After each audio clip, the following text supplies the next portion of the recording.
Kasus dugaan korupsi kuota haji tahun 2024 terus bergulir. Pejabat Kementerian Agama, seperti Menteri Agama 2020-2024 Yakut Khalil Qomas, Dirjen Penyelenggaraan Haji dan Umrah Kemenak Hilman Latif, hingga pendakwah Khalid Basalamah sudah diperiksa KPK. Mereka di luar sejumlah orang yang juga sudah diperiksa, termasuk ratusan biro perjalanan haji yang diduga terlibat. Meski sudah naik penyidikan sejak 9 Agustus lalu dan juga diumumkan penghitungan awal kerugian negara sebesar 1 triliun rupiah, KPK belum menetapkan tersangka. KPK juga menyebut 400 travel haji diduga terlibat. Puluhan saksi sudah diperiksa, termasuk pengurus Asosiasi Penyelenggara Haji dan Umroh serta pejabat BPKH. Belum adanya tersangka di kasus ini membuat pengurus besar Nahdlatul Ulama atau PBNU mendatangi KPK. Perwakilan PBNU berharap KPK segera menetapkan tersangka kasus dugaan korupsi pembagian kuota haji karena menjadi isu liar yang muncul atas perkara yang sudah pada tahap penyidikan ini. Rilis-rilis ataupun penjelasan-penjelasan KPK jangan sampai menyentuh kepada institusi-institusi yang sebetulnya tidak semuanya itu terlibat. Hanya beberapa orang, tapi seluruh Indonesia akhirnya komplain ke saya, bagaimana ini peta dan anatominya itu harus jelas segera dinyatakan. Sampai saya tadi menuntut limitnya kapan. Sementara itu menanggapi kedatangan PBNU ke KPK, kuasa hukum mantan Menteri Agama Yakut Khalil Qomas, Melissa Anggraini bilang KPK harus objektif dalam menetapkan tersangka kasus dugaan korupsi kuota haji dan tidak bisa dilakukan atas dorongan pihak manapun. Terkait permintaan penetapan tersangka yang disampaikan oleh pihak yang mengaku mewakili PBNU di KPK kemarin, tentu pada prinsipnya kami menghormati. Namun kita juga mempertanyakan bagaimana kapasitasnya dalam mengatasnamakan PBNU. Jangan sampai organisasi sebesar PBNU ini diklaim sepihak oleh orang-orang dengan agenda tertentu. Terkait dengan penetapan tersangka, itu tidak bisa dilaksanakan atau dilakukan hanya karena ada dorongan dari pihak manapun. Itu murni didasarkan kepada fakta dan alat bukti yang cukup. Sebelumnya, KPK membantah adanya campur tangan pihak istana yang membuat lembaga anti rasuah itu belum juga menetapkan tersangka dalam kasus dugaan korupsi kuota tambahan haji. Juru bicara KPK Budi Prasetyo bilang proses penyidikan masih berjalan dengan terus melakukan pemanggilan saksi-saksi. Kami pastikan bahwa proses penyidikan perkara terkait dengan kuota haji ini masih terus berproses di KPK. Jadi KPK juga masih terus melakukan pemanggilan terhadap para saksi ataupun pihak-pihak lain yang diduga mengetahui konstruksi perkara ini, dan tentu setiap keterangan dari para saksi yang dipanggil akan membantu KPK untuk membuat terang perkara ini. Publik ini menunggu bagaimana KPK membuat kasus kuota haji tambahan tahun 2024 terang benderang, termasuk apakah nantinya KPK akan benar-benar menetapkan tersangka dalam kasus ini. Tim Liputan Kompas TV.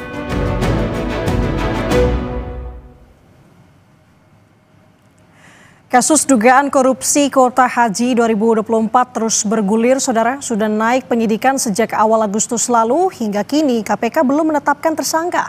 Padahal sudah memeriksa berbagai pihak, hingga menghitung dugaan kerugian negara hingga 1 triliun rupiah, menggeledah dan menyita dokumen hingga mencekal beberapa orang, termasuk Menteri Agama 2020-2024 Yakut Khalil Qomas. KPK pun sempat mendapatkan kritikan dugaan intervensi pihak luar dalam kasus kuota haji ini, saudara. Lalu bagaimana memaknai perjalanan kasus ini? Kita akan ulas bersama dengan penyidik KPK 2013-2021, Mas Yudi Purnomo, yang hadir bersama kami, bersama dengan sambungan daring, dan juga di studio Kompas TV, bersama dengan saya saat ini, Mbak Melissa Anggraini, selaku kuasa hukum dari Menteri Agama 2020-2024 Yakut Khalil Qomas. Selamat pagi, Mas Yudi, Mbak Melissa. Selamat pagi. Pagi, Mbak.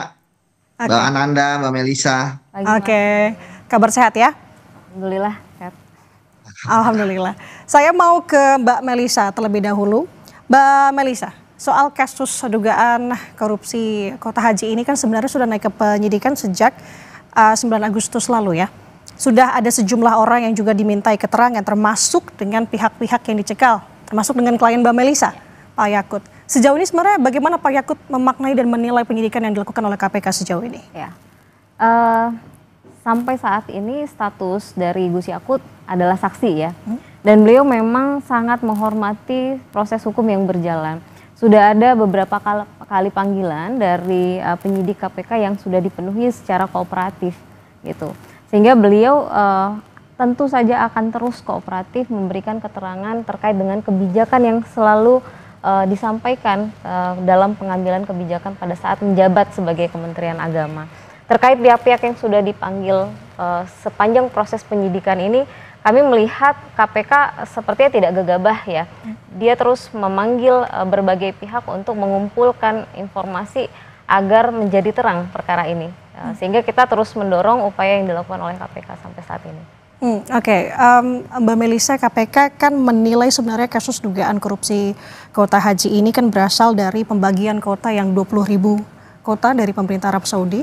Kemudian ini tidak selaras dengan peraturan yang saya sebutkan pasal 64 ayat 2 Undang-Undang Nomor 8 tahun 2019 tentang penyelenggaraan ibadah haji dan umroh untuk pembagian kota reguler dan juga kota khusus begitu. Kalau dari Mbak Melisa, dari pihak Pak Yakut bagaimana? Jadi perlu kita pahami dulu ya Mbak, bahwa di dalam Undang-Undang Nomor 8 tahun 2019 itu sebenarnya sudah diatur terkait ada kuota pokok dan ada kuota tambahan. Nah, di dalam kuota pokok itu diatur di dalam pasal 8 dan pasal 64 yang ada skema 8% untuk haji khusus. Mengapa? Karena di dalam kuota pokok ini sifatnya pasti. Setiap tahun kita selalu dapat 221.000 jamaah yang sudah ditentukan oleh Organisasi Kerjasama Islam atau OKI. Sifatnya pokok dan itulah yang disebut dengan kuota haji Indonesia. Nah, ketika ada kuota tambahan, maka ada pasal 9 yang memang tidak muncul sampai saat ini. Kenapa? Pasal 9 inilah satu-satunya diksi yang mengatur terkait kuota tambahan. Dalam hal terkait ada kuota tambahan, maka Menteri Agama dapat menetapkan kuota tersebut di dalam pasal 1 dan di dalam pasal 2-nya. Sehingga dia tentu tidak mengikuti kepada skema pasal 64, di mana sifat dari kuota tambahan ini adalah insidentil dan biasanya baru diperoleh dari Saudi menjelang keberangkatan. Gitu. Dan sudah diberikan oleh Undang-Undang Nomor 8 tahun 2019 kewenangan atribusi kepada Menteri Agama untuk melihat dari pertimbangan teknis, dari situasi, wilayah, kapasitas, bagaimana menentukan dan skema mana yang terbaik. Nah, mungkin perlu diingat juga Mbak, pada saat kuota ini baru wacana diberikan oleh Saudi, di bulan Desember 2023 diundanglah oleh Saudi untuk dilakukan simulasi. Nah, di simulasi itu semua negara ya yang mendapatkan kuota untuk mengetahui bagaimana penempatan jamaah. Karena jelas wilayah Indonesia untuk haji reguler hanya mendapatkan 17 hektar setelah dipotong dengan lorong evakuasi dan lain sebagainya. Nah, sehingga di dalam simulasi itu ternyata Saudi baru menyampaikan terkait adanya kebijakan yang terbaru, yaitu kebijakan zonasi Mina. Di mana di dalam kebijakan itu disebutkan ada 5 zona yang berdampak langsung terhadap penempatan dan pembiayaan jamaah. Sehingga setelah dilakukan kajian dan pertimbangan teknis, jamaah reguler maksimal hanya bisa menggunakan kapasitas kuota tambahan dari yang 20.000 itu hanya 10.000. Lebih dari itu tidak ada lagi kapasitas tempatnya, karena kan memang Mina wilayahnya tidak pernah bertambah. Nah, sehingga setelah simulasi itu dilakukan, dituangkanlah di dalam MOU bersama dengan Saudi. Di mana di dalam MOU itu dicantumkan terkait adanya skema 50-50. Sehingga pertimbangan untuk memutuskan adanya kebijakan pembagian kuota 50-50 itu ada landasan hukumnya, ada pertimbangan teknis, dan itu tentu demi keselamatan jamaah. Tapi saya mau tanya dari sudut pandangnya Mas Yudi selaku mantan penyidik KPK, sudah naik ke penyidikan tapi belum ada satupun tersangka yang disebut. Menurut tanggapan Anda bagaimana Mas Yudi? Ya, tentu bagi saya ini suatu hal yang sangat memprihatinkan ya bagi kerja-kerja KPK yang selama ini kita tahu bahwa KPK semenjak dari adanya pengaduan masyarakat, kemudian sampai ke penyelidikan, itu kan benar-benar sudah firm ya siapa yang akan menjadi calon tersangka atau yang menjadi TO lah, yang kemudian nanti akan diperdalam di tingkat penyelidikan, sehingga ketika naik ke penyidikan ya itu sudah ada nama tersangkanya karena bukti permulaan sudah cukup untuk didapatkan. Namun kemudian oke lah ketika KPK menempuh jalur memutar ya dari penyelidikan naik ke penyidikan tanpa ada nama tersangka, saya pikir seharusnya sudah ada putusan siapa yang akan tetapkan tersangka dalam waktu 2 minggu apa 3 minggu ya setelah penyidikan naik, karena kan yang terjadi kan penyidikan itu sebenarnya redundant apa yang dilakukan pada saat penyelidikan ditambah dengan adanya proses-proses ataupun tindakan-tindakan kewenangan dari penyidik. Saya melihat sudah banyak sekali ya barang bukti yang dimiliki oleh KPK.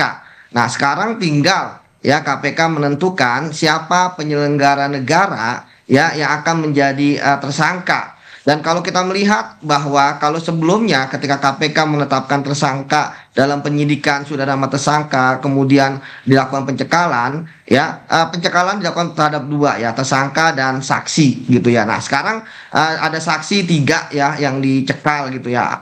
Dan artinya karena belum ada nama tersangka, apakah kemudian ya dari ketiga orang ini, apakah tiga-tiganya nanti akan menjadi tersangka? Apa salah 2, apa salah 1? Atau kemudian di luar nama ini ya tentu KPK yang harus menentukan. Tapi bagi saya ini sudah sangat terlalu lama ya bagi KPK untuk menentukan siapa tersangkanya. Masalah apakah kemudian nanti akan ada SP3? Saya pikir syarat SP3 itu sudah tidak bisa terpenuhi karena pertama waktunya kan masih panjang 2 tahun, dan kemudian tadi saya katakan barang buktinya kan sangat melimpah ya yang dimiliki KPK, mulai dari adanya yang mengembalikan uang, adanya rumah ya kan, kemudian juga saksi-saksi sudah diperiksa. Jadi bagi saya apakah ada sesuatu atau momentum yang ditunggu oleh KPK untuk menetapkan tersangka? Tapi bagi saya menetapkan tersangka itu bukan sekedar momentum ya, tetapi alat bukti yang cukup seperti itu Mbak. Jadi sekali lagi ya tentu sangat mengecewakan ketika KPK hampir 2 bulan ini belum dapat menentukan siapa yang menjadi tersangkanya. Padahal sebenarnya dari penyelidikan sebenarnya teman-teman penyelidik pasti sudah tahu ya kemana arah ini, apalagi teman-teman penyidik ya tentu kan timnya berbeda ya, tetapi mereka sudah mengikuti dari proses penyelidikan seperti itu Mbak Nanda.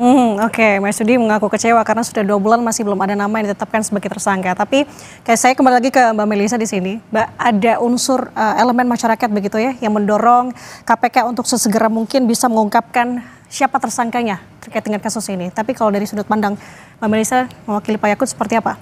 Ya tentu setiap pandangan dari elemen masyarakat kita hargai sebagai hak warga negara ya.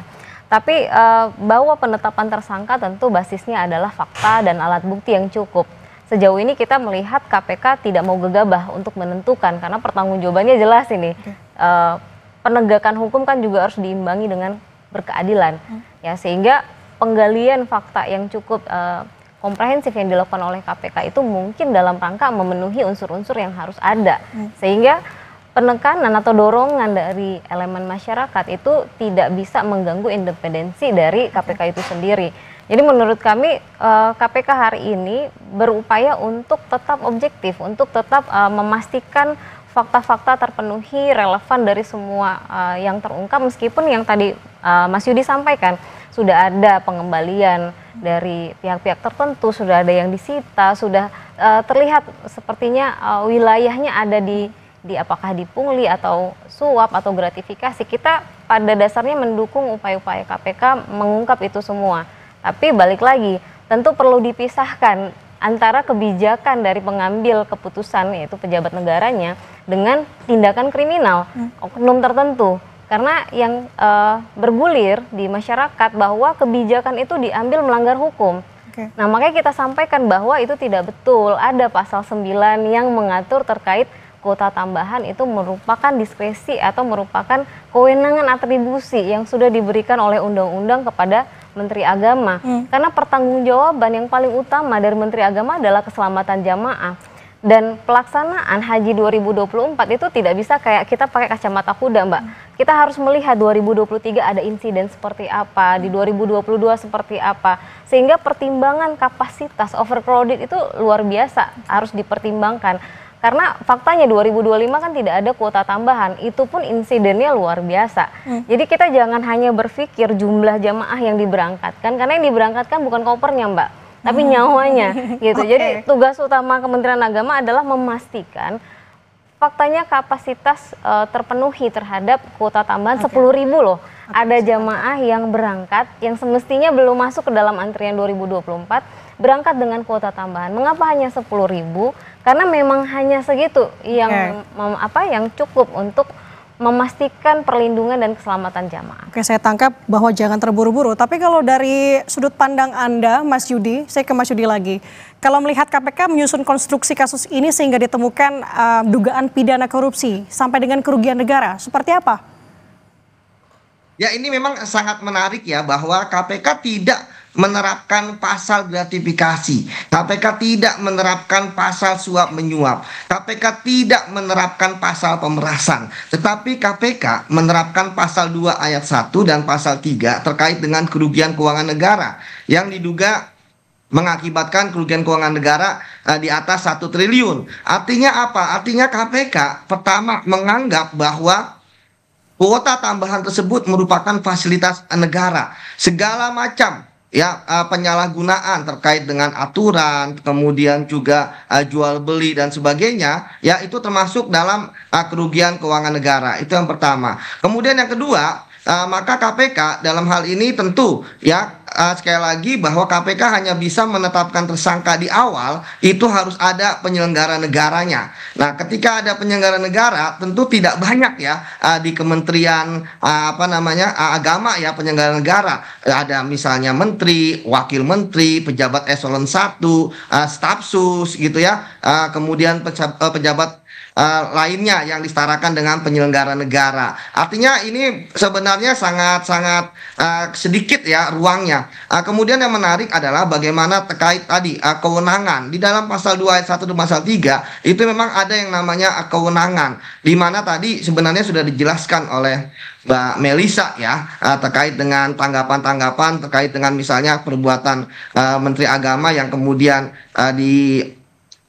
dijabarkan seperti itu. Nah, tapi sekali lagi saya mungkin melihat bahwa ketika KPK kemudian menaikkan pasal 2 ayat 1 pasal 3, tentu KPK juga mempunyai argumentasi sendiri terkait dengan apakah boleh 50-50 misalnya. Kemudian juga terkait dengan bagaimana. Jadi saya pikir memang ini sangat pelik kasusnya, tetapi sangat sederhana untuk mengungkapnya, karena bagi saya KPK tentu sudah mendapatkan hulunya, kemudian hilirnya juga sudah diungkap, tetapi sekarang bagaimana tersangkanya ini yang belum didapatkan. Bagi saya sebenarnya 2 alat bukti yang cukup bagi KPK sebenarnya sudah didapatkan. Tapi sekali lagi ada pertanyaan di benak saya, apakah memang menunggu momentum? Karena memang kalau kita bicara mengenai KPK menetapkan status tersangka, ini kan kita bukan hanya bicara mengenai KUHP bahwa penyidikan nanti di akhir gitu penetapan tersangkanya, tapi kita juga bicara mengenai undang-undang KPK bahwa di awal seharusnya KPK sudah menetapkan tersangkanya. Oke, itu jadi pertanyaan bersama sebenarnya, apakah ini menjadi menunggu momentum. Saya mau kembali lagi ke Mbak Melisa.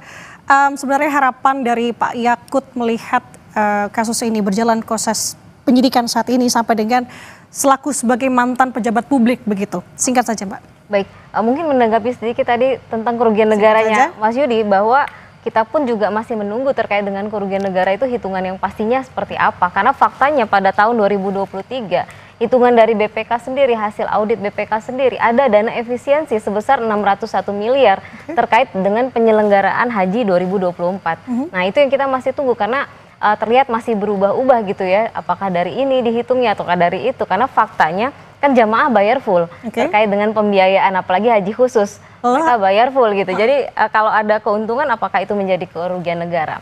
Nah, kemudian pandangan dan harapan dari Gus Yakut, tentu proses hukum ini berjalan memegang prinsip keadilan, transparansi, kemudian berbasis dengan fakta, terbebas dari tekanan politik tentunya, sehingga masyarakat betul-betul diberikan kebenaran bukan hanya framing negatif ya dari kasus ini, karena kami paham juga bahwa ini adalah kasus yang cukup sensitif, tetapi kita ingin kebenaran itu tersajikan utuh dengan proses-proses hukum yang berkeadilan dan transparan. Oke, itu menjadi harapan bersama tentunya ya. Terima kasih atas waktunya sudah bersama dengan kami, kuasa hukum dari Yakut Khalil Qaumas selaku Menteri Agama 2020-2023, 2024, Mbak Melisa Anggraini. Dan bersama kami tadi melalui sambungan daring Mas Yudi Purnomo, masih bergabung bersama kami. Terima kasih Mas Yudi, Mbak Melisa, sehat selalu. Terima kasih.